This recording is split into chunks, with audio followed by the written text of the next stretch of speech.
Hello everyone, welcome to civil staff Himachal. आज के lecture में हम डिस्कस करेंगे 10 MCQs that will be related with your state legislature. Now बहुत इंपॉर्टेंट टॉपिक है, अगेन यहाँ से क्वेश्चंस पूछे जा सकते हैं। So let's start the session. Question number 1 को देखते हैं। क्वेश्चन नंबर 1 है, with respect to bicameral legislature consider the following statements. First है, at present India has 22 states without a bicameral legislature. Second है, Bihar has a unicameral legislature whereas Maharashtra has a bicameral legislature. Third की बात करते हैं, Karnataka was the first state to establish a bicameral legislature. So आपको बताना है correct statements कौन सी हैं, 1 and 2, 2 and 3, 1 and 3, और is it D all of the above. Now simple है, फैक्चुअल क्वेश्चन है। आई वुड सजेस्ट एक बार आप वीडियो पॉज कीजिए और अपने आंसर को मार्क कीजिए। Okay, let's see the answer. Answer देख लेते हैं। आंसर आपका सी, 1 and 3 only. Now, at present, that is true. India has 22 states without a bicameral legislature.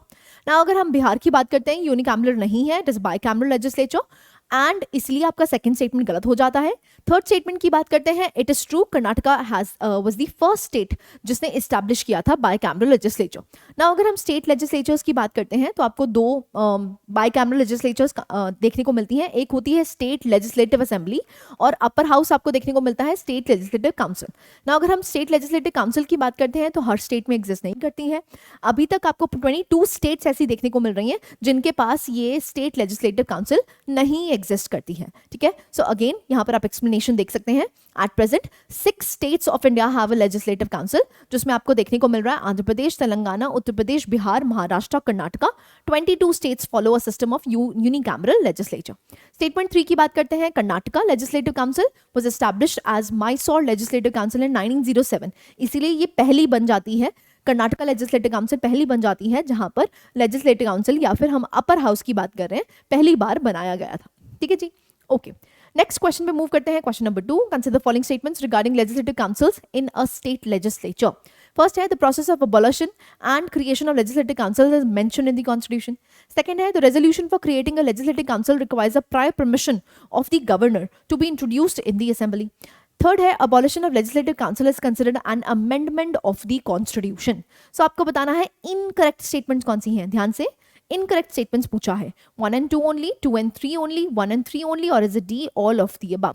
सो आपसे लेजिस्लेटिव काउंसिल्स के बारे में पूछा गया। अगेन फैक्चुअल सी चीजें हैं, आपको याद ही रखनी है लेजिस्लेटिव काउंसिल्स के लिए क्या क्या जो स्टेटमेंट्स हैं वो इनकरेक्ट हैं, वो आपको बताना है। सो वीडियो को पॉज कीजिए और अपने आंसर को मार्क कीजिए। हाँ जी, so let's see the answer. Answer बन जाता है आपका बी, 2 and 3. Now यहाँ पर बात करते हैं, the process of abolition and creation of legislative councils is mentioned in the constitution. So it is true. Yes, that's true. आपको कॉन्स्टिट्यूशन में ये दे रखा है। नेक्स्ट अगर बात करते हैं, the resolution for creating a legislative council requires a prior permission of the governor to be introduced in the assembly. So यहाँ पर रेजोल्यूशन नहीं चाहिए, इसीलिए आपका जो सेकंड स्टेटमेंट है वो इनकरेक्ट है और थर्ड स्टेटमेंट भी इनकरेक्ट है। ये अमेंडमेंट नहीं कहलाई जाती। इवन अगर हम लेजिस्लेटिव काउंसिल्स की बात करते हैं तो आपको बेसिकली यहाँ पर क्रिएशन के लिए अगर हम बात करते हैं तो आपको 2/3 मेजोरिटी चाहिए, present and voting. So basically यहाँ पर आप उससे फॉर्म कर सकते हो लेजिस्लेटिव काउंसिल, लेकिन ये क्या अमेंडमेंट कहलाती है? ये अमेंडमेंट नहीं कहलाती है। This is what you need to remember. ठीक है, सो आप देख सकते हैं आपका आंसर बन जाता है बी।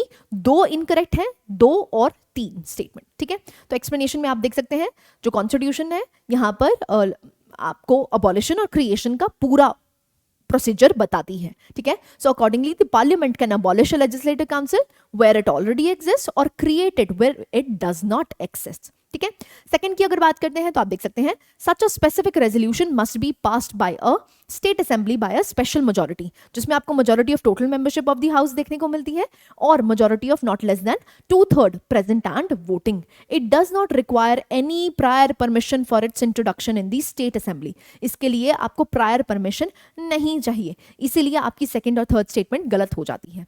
नाउ अगर थर्ड स्टेटमेंट की बात करते हैं तो ये एक अमेंडमेंट डीम नहीं करी जाती है। ठीक है, and is passed like an ordinary piece of legislation. So basically आपको सिंपल मेजॉरिटी चाहिए इसकी क्रिएशन और अबॉलिशन के लिए। ठीक है, सो बस याद रखना है जब हम यहाँ पर बात कर रहे हैं कि लेजिस्लेटिव काउंसिल चाहिए तो स्टेट लेजिस्लेटिव असेंबली में आपको क्या चाहिए? स्पेशल मेजॉरिटी चाहिए, मतलब majority of the total membership of the house and 2/3 present and voting. This is what you need to remember. इसके लिए कोई प्रायर परमिशन नहीं चाहिए। ठीक है, so statement 1 is correct and 2 and 3 is incorrect. Next question पे move करते हैं, question number 3. With respect to strength of legislative assembly consider the following statements. As per the constitution of India the strength of legislative assembly cannot exceed 500. Second है, the house strength of Mizoram and Nagaland is less than the minimum strength of the assembly. Correct statements बतानी है, 1 only, 2 only, both 1 and 2, और is it D, neither 1 not 2. Again factual statement है. Video को pause कीजिए और अपने answer को mark कीजिए. Okay, let's see the answer. Answer देख लेते हैं. आंसर है ए. नाउ यहाँ पर कॉन्स्टिट्यूशन में दे रखा है कि जो स्ट्रेंथ ऑफ लेजिस्लेटिव असेंबली है ना, वो एक्सीड नहीं हो सकती 500 से, 500 से ज्यादा एक्सीड नहीं हो सकती है. The house strength of Mizoram and Nagaland is less than the minimum strength of the assembly. ऐसा नहीं है, इनकरेक्ट स्टेटमेंट है. सो यहाँ पर हम एक्सप्लेनेशन के बारे में जान लेते हैं. तो आप देख सकते हैं मैक्सिमम स्ट्रेंथ कितनी फिक्स करी गई है, 500, और मिनिमम स्ट्रेंथ कितनी फिक्स की गई है, 60 एज पर द प्रोविजंस. ठीक है, तो आप देख सकते हैं जो स्ट्रेंथ है it can very from 60 to 500 depending on the population size of the state. Now, however, in case of Sikkim, the minimum number is fixed at 32, and in case of Goa and Mizoram, it is fixed at 40 respectively. Now, you have to remember this. देखो factual चीजें हैं, ये याद ही करनी पड़ेंगी, आपके पास कोई और चॉइस नहीं है. So याद रखना है, अगर सिक्किम की बात करते हैं तो मिनिमम नंबर यहाँ पर फिक्स किया गया है 32. गोवा और मिजोरम में इसको फिक्स किया गया है 40. वैसे मिनिमम स्ट्रेंथ कैसी कितनी होनी चाहिए, इट इज 60. ठीक है, इसलिए सेकंड स्टेटमेंट आपका इनकरेक्ट हो जाता है. ओके, नेक्स्ट क्वेश्चन पे मूव करते हैं. Question number 4. With respect to state legislative assembly consider the following statements. First है, the governor has the authority to dissolve the state legislative assembly before the completion of its tenure. Second है, the term of the state legislative assembly can not extend beyond 5 years under any circumstance.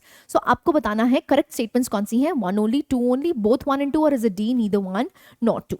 State legislative assembly के बारे में पूछा गया है, क्या governor इसको dissolve कर सकता है.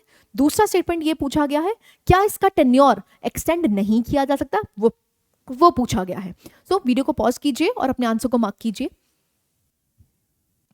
Okay, let's see the answer. Answer बन जाता है आपका A, that is true. First is true. देखिए, अगर हम बात करते हैं यहाँ पर the governor has the authority to dissolve. Yes, जैसे यहाँ पर प्रेसिडेंट की अगर बात करते हैं तो लोकसभा उसको डिसॉल्व किया जा सकता है अगर नो कॉन्फिडेंस मोशन पास हो जाता है. ठीक है, तो उसको जो टेन्योर है, मतलब 5 साल का टेन्योर है, उससे पहले इसको डिसॉल्व किया जा सकता है. दूसरा, the term of the tenure of state legislative assembly can not extend beyond 5 year terms. ऐसा नहीं है. जब आपको नेशनल इमरजेंसी देखने को मिलती है, प्रेसिडेंट्स रूल देखने को मिलता है, तो स्टेट लेजिस्लेटिव असेंबली को एक्सटेंड किया जा सकता है.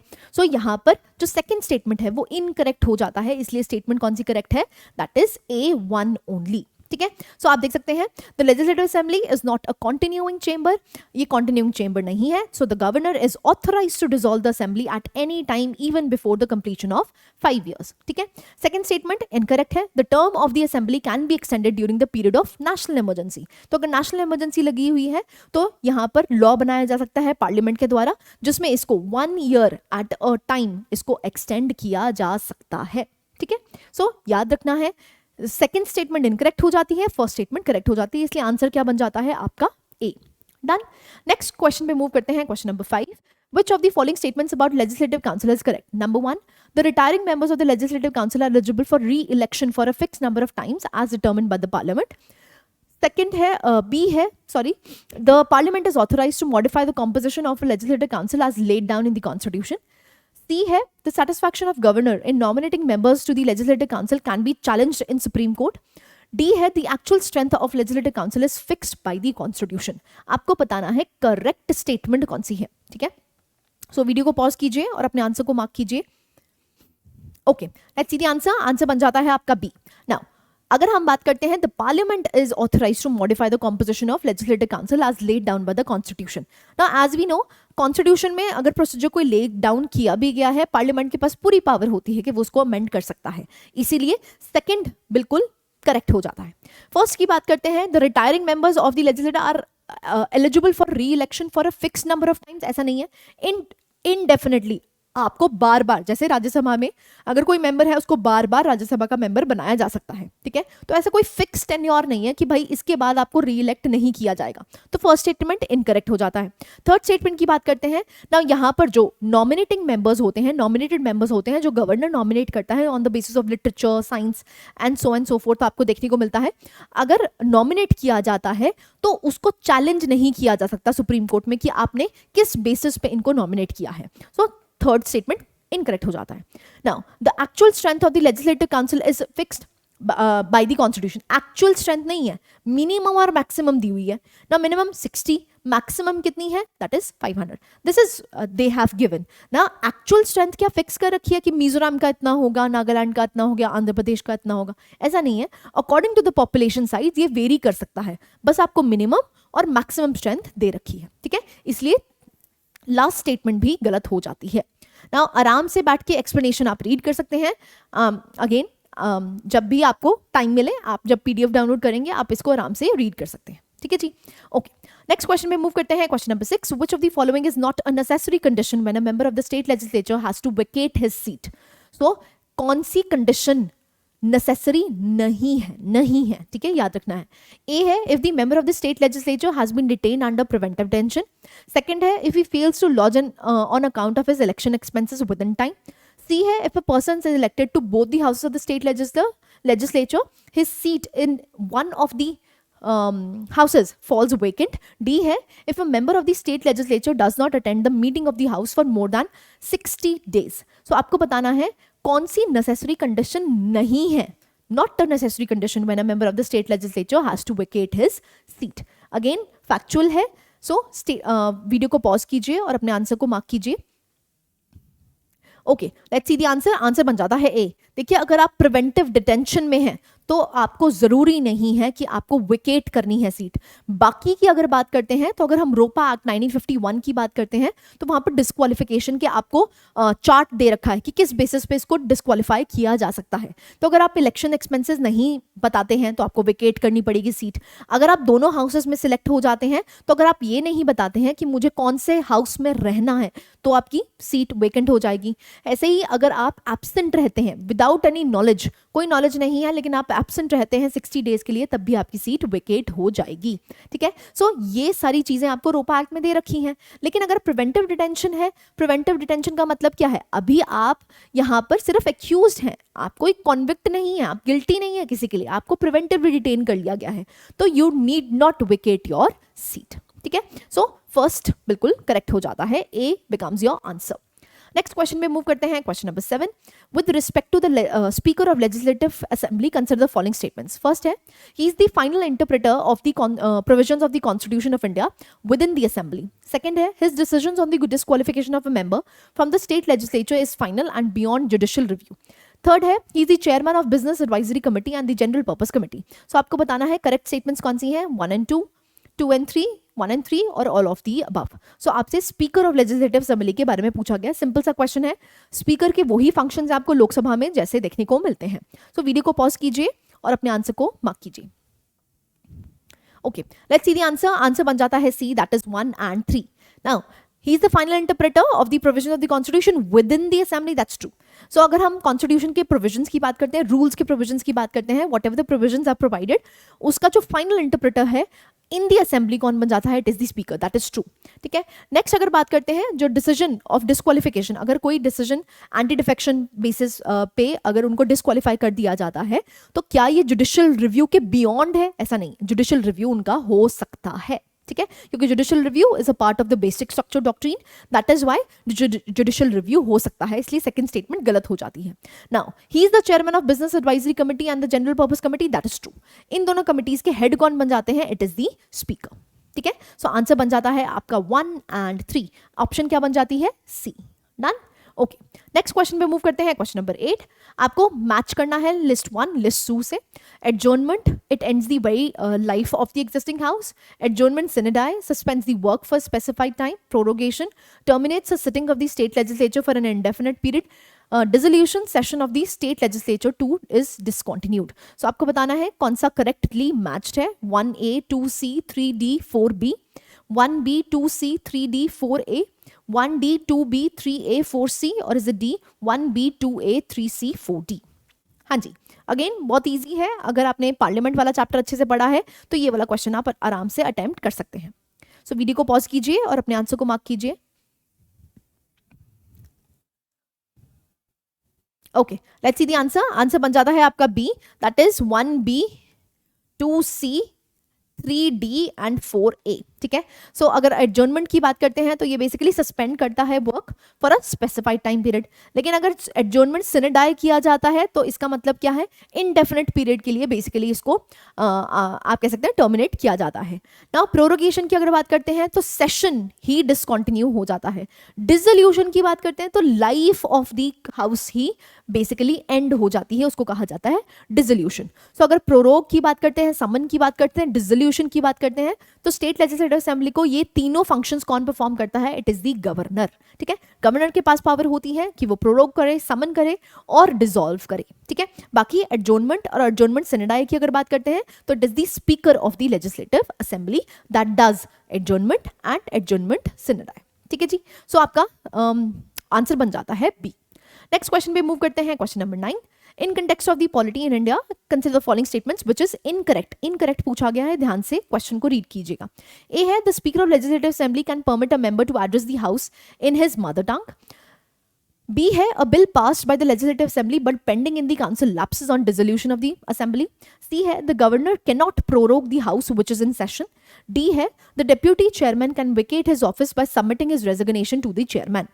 Oh, I'm sorry, आपको मैंने आंसर पहले ही दिखा दिया है। सो आंसर बन जाता है आपका सी। देखिए अभी हम वैसे रिवाइज करके आए थे कि गवर्नर के पास पूरी पावर है कि वो प्रोरोग कर सकता है, समन कर सकता है और डिसॉल्व कर सकता है हाउस को। तो यहाँ पर लिखा गया है can not prorogue, he can prorogue, ठीक है। सो इनकरेक्ट स्टेटमेंट ही पूछा था, इसलिए आंसर क्या हो जाता है आपका सी, ठीक है जी।